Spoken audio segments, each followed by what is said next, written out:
Okay, this is to show you how to turn a black and white line drawing into either a colored line on black background or white line on a black background. This is part of your first deliverable after you get your drawings done, is to make this changeover. Just to give some variety to your portfolios and to your projects, it's nice to sometimes reverse out the line work. I typically duplicate the layer, so I have a backup that remains as my original.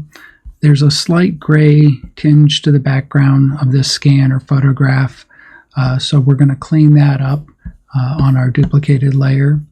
I'll use the magic wand tool and select the back so that we're going to change that and lighten it to match the white paper. If it was darker, I would also select the interior of each of the bottles, but it's light enough. I don't think it's necessary this time. Then we'll go to Image, Adjust Levels. You could also use curves. There's a number of ways to do this, but I usually use levels and lighten the background. Pull back some of the mid-tone so I don't lose all the line work. And you can see there's still a little bit of a tinge down here, so we're going to go a little bit farther with it. And you can see Preview gives you a glimpse of the changes you've just made. I'll deselect so that now I have removed that background, and that won't be part of this conversion process. The next thing we'll do is we're going to invert this layer. We'll do Command I, which will invert that, we're going to invert the actual whole drawing so that it shows up like in reverse, and that is found under Image, Adjust, and then you would find Invert down here.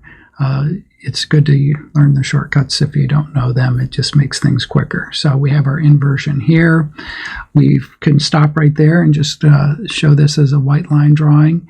If we want to turn this into a colored line drawing, we'll do an adjustment layer, solid color. I'll go to something that matches the assignment sheet, something along these lines right here. And that gives us a solid color across that, across the whole sheet. We will now turn that to multiply.